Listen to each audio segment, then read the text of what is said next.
Bonsoir mesdames et messieurs. Aujourd'hui à la tribune du Parlement populaire, nous accueillons monsieur Amsini Dandi Matata. Bonsoir monsieur Matata. Bonsoir. Alors monsieur Matata, vous êtes co-initiateur de plusieurs organisations à caractère social et intellectuel. Il s'agit notamment du LAREC, spécialisé en analyse économique quantitative, et de Ishango RDC, un think tank consacré à l'analyse prospective et la promotion d'une société de connaissances en RDC. C'est bien cela? Tout à fait. Vous portez un intérêt marqué à l'histoire, à la philosophie et la physique moderne. Vous vous reconnaissez proche des idées de Lao Tse et du philosophe de la complexité Edgar Morin. Dans le cadre d'Ishango, vous publiez des articles scientifiques, des tribunes et animez des conférences et ateliers autour des sujets divers, notamment l'économie de la connaissance.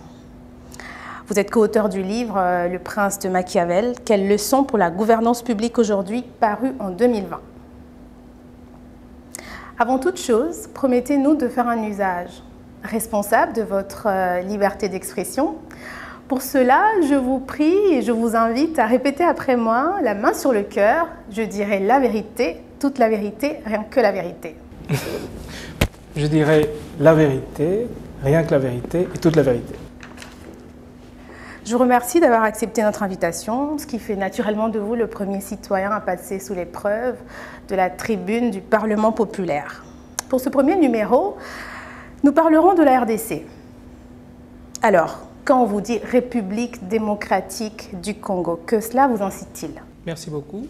Comme j'ai promis de ne dire que la vérité, je m'efforcerai de répondre sans détour ni faux semblant. Alors, quand je pense à la RDC, il me vient à l'esprit deux sentiments ambivalents.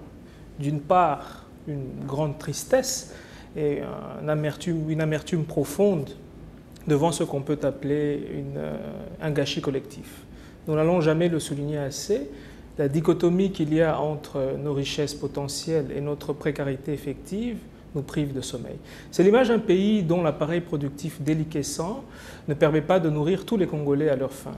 C'est l'image d'un pays dont l'instabilité politique plombe les équilibres sociaux fondamentaux et amenuise les chances de progrès. C'est l'image d'un pays finalement extractif qui n'a pas d'hôpitaux mais qui produit plus de politiciens que d'ingénieurs chaque année.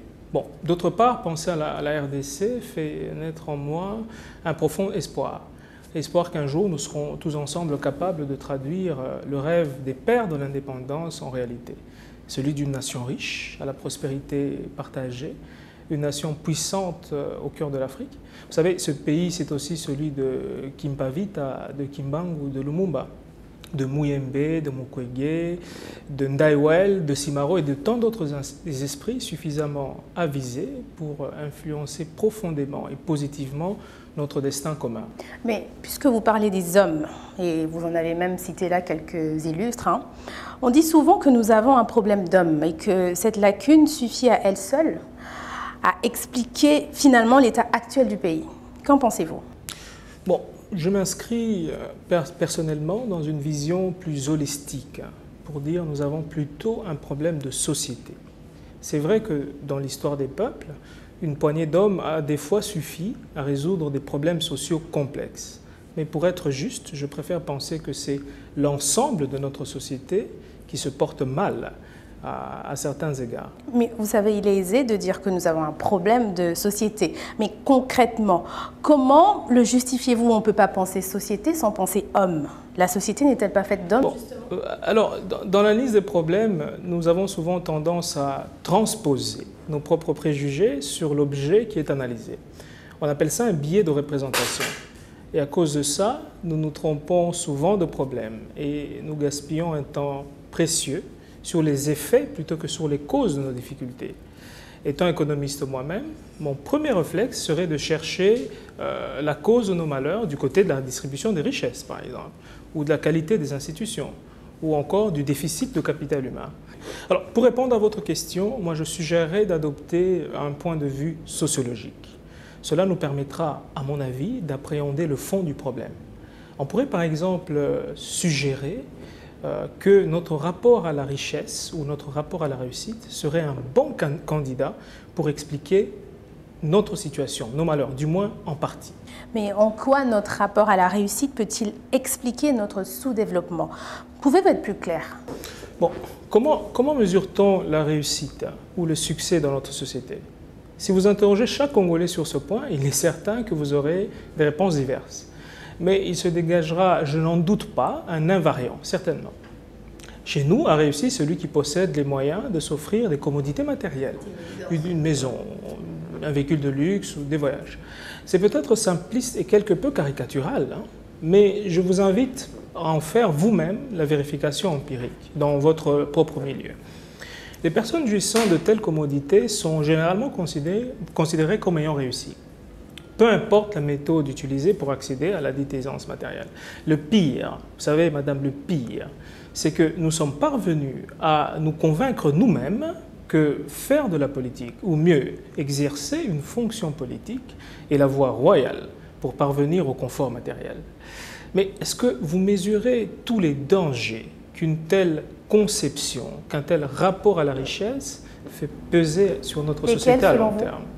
Mais comment concevoir, à partir de ce moment-là, qu'une société qui entretient un rapport aussi pauvre à la réussite puisse espérer atteindre la prospérité et la grandeur? Avec une telle vision du succès, notre société est-elle vraiment capable de générer les incitations indispensables pour produire des grands esprits à la hauteur, à la dimension de Spinoza, de Karl Marx, d'Albert Einstein, de Churchill ou même de Mandela? Ces grands esprits dont on sait que le seul moteur de l'action était de marquer l'histoire de l'humanité par le produit de leur génie pour les uns et par leur abnégation et leur indéfectible courage pour les autres.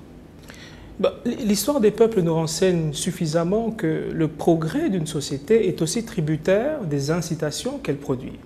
Si pour nous le succès se résume à posséder une maison ou à la possibilité de s'arroger une part substantielle des ressources communes, il n'est pas étonnant que nous ayons bâti une société où la richesse n'est pas la résultante d'un travail acharné, de l'innovation, de la créativité, mais plutôt une forme de récompense sans effort venant de l'exercice d'un mandat public.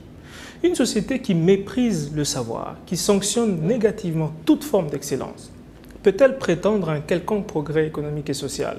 Moi, j'en doute fort. Vous savez, le monde nous regarde, et même s'ils ne nous le disent pas, les peuples les plus organisés, les plus avancés, nous méprisent un peu en secret. Quelquefois, ils le font publiquement, et généralement, c'est dans les livres, à l'instar du best-seller de David Van Rebroek intitulé Congo.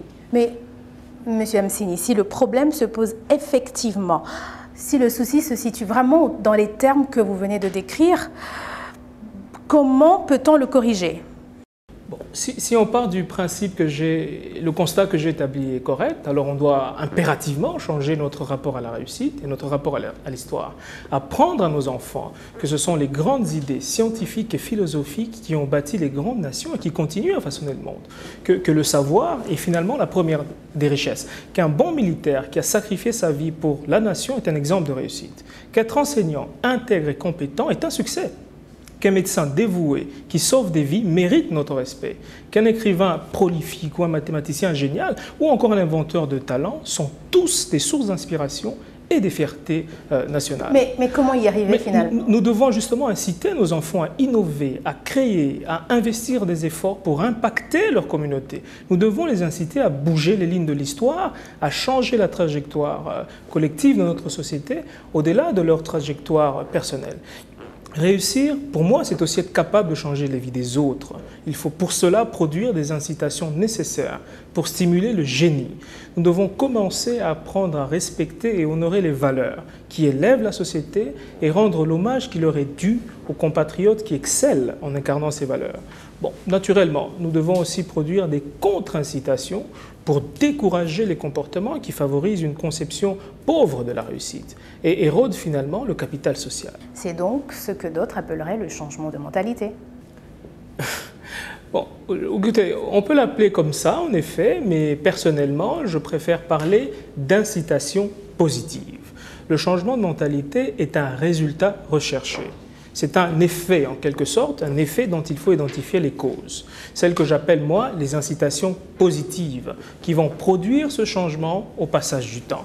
Mais, Monsieur Amsini, le Congo est quand même rempli de talents et de compétences dans tous les domaines et à tous les niveaux de décision. Ça, c'est indéniable. Cela est indéniable. Mais il est tout de même affligeant et très triste de constater qu'en tant que peuple, nous sommes encore confrontés à des problèmes pouvant être qualifiés de primitifs. Vous savez, à ce jour, des millions de Congolais ne mangent pas leur faim, tout simplement. Alors que des millions d'autres ne savent ni lire ni écrire en 2021. Pendant ce temps, vous savez, les Américains sont préoccupés par l'idée d'envoyer des humains sur Mars. Ils ont même fait atterrir une sonde dernièrement sur cette planète. Est-ce que ce n'est pas honteux finalement de constater notre échec collectif à traiter des sujets d'intérêt national, même les plus triviaux? Mais finalement, dites-nous, quel est le vrai problème? Nous manquons de stratégie agricole, nous manquons de stratégie nationale de l'éducation, de stratégie énergétique, de plan d'urbanisation. On n'a pas de programme de recherche. Nous n'avons ni université sérieusement compétitive, ni le moindre train moderne. Nos villages manquent d'hôpitaux décents. Nos ordures jonchent le sol. Nos écoles sont privées de bancs, nos enseignants sont précarisés et même nos programmes scolaires sont anachroniques. Je doute même que notre armée soit probablement dépourvue des moyens de dissuasion à la hauteur de son patriotisme indéniable et de ses missions civiques. Bon, sur le plan géopolitique, par exemple, le plan diplomatique, nous avons été longtemps réduits au rôle de nains géopolitiques affamés. En résumé, nous peinons à mettre en place un véritable État stratège. C'est un constat qui se vérifie. Monsieur Amsini, jusqu'ici, vous n'avez pas encore répondu à ma question qui me paraît simple, pourtant. Le Congo n'est pas dépourvu de compétences. Finalement, qu'est-ce qui ne marche pas? Bon, je vais y arriver, soyez-en rassurés. J'aimerais quand même rappeler d'abord qu'en notre situation, nous n'avons pas de respect à attendre des peuples qui ont sacrifié des années de dur labeur pour offrir à leurs enfants le confort de la modernité. L'histoire est un juge sévère. Elle traitera nos actions sans pitié. Et elle inscrira les travers de notre élite au passif du bilan collectif. Et ceci durant des générations entières. C'est très important de le rappeler. Si nous ne parvenons pas à conjuguer nos qualités individuelles dans un agir collectif constructif et efficace, mais à quoi serviraient-elles ces qualités individuelles? Vous savez, moi je pense, voyez-vous, qu'être individuellement excellent et collectivement stupide est la meilleure manière d'être finalement parfaitement inutile à l'histoire. Vous avez quand même beaucoup mentionné le changement. Bon, à qui revient la responsabilité d'initier ce changement tant voulu et comment? Le changement est le maître mot. Alors vous me demandez que faire? Je vous dirai trois choses. Le travail, l'abnégation et la qualité du leadership. La simple réalité que je viens de décrire devrait en principe nous traumatiser et nous priver de sommeil. Mais hélas, nous consacrons notre temps et nos efforts à faire l'apologie de l'insignifiance. Malgré tous ces défis qui rongent notre qualité de vie et compromettent l'avenir de nos enfants, nous trouvons tout de même la force et le temps de nous gaspiller sur des questions de second plan. Il semble que nous avons collectivement résolu finalement de donner la plus grande audience à la banalité et nous méprisons ouvertement la raison. La parole publique, par exemple, elle est aujourd'hui fortement dépréciée. Elle est infectée par une espèce de quête de buzz, alors que la parole, madame, est justement un outil de premier choix pour éclairer la société, pour éduquer les masses, par exemple, pour inciter au travail et pour cultiver les valeurs civiques. L'opinion publique a été abandonnée à la merci d'une horde de populistes harangueurs qui l'abreuvent de balivernes manipulatrices à longueur de journée. Cet abrutissement des masses, est un crime contre l'histoire et un crime contre l'avenir de ce pays. Bon, Monsieur Matata, avant de continuer, je vous suggère de prendre un peu d'eau, le temps pour vous de vous rafraîchir et on continue juste après. Merci.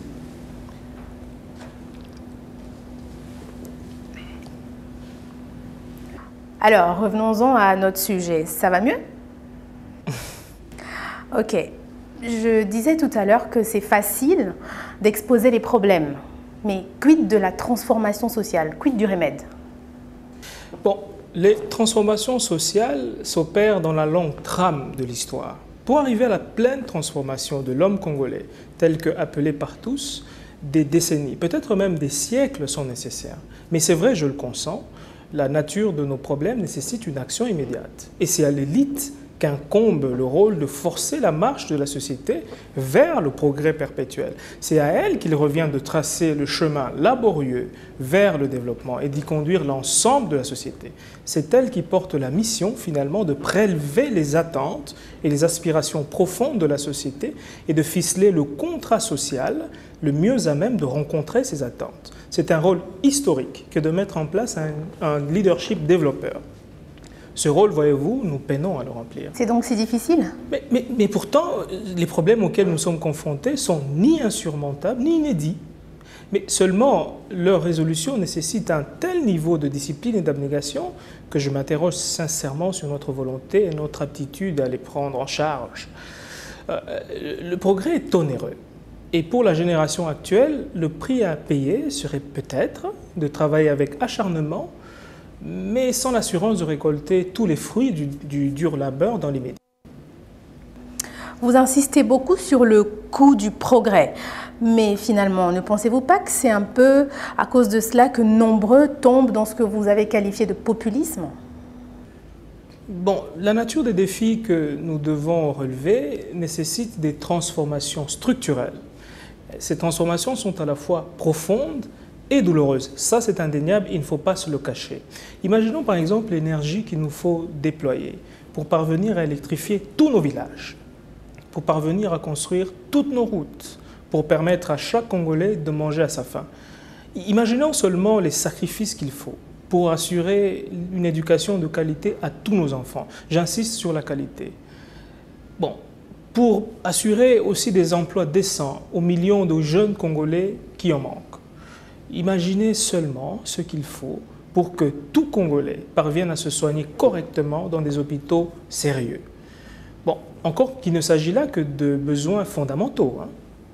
Maintenant, imaginons l'étendue des efforts et du sacrifice qu'il nous faut pour atteindre ou rencontrer nos ambitions légitimes de grandeur et de rayonnement international, pour que le Congo devienne enfin Eloko ya Makasi.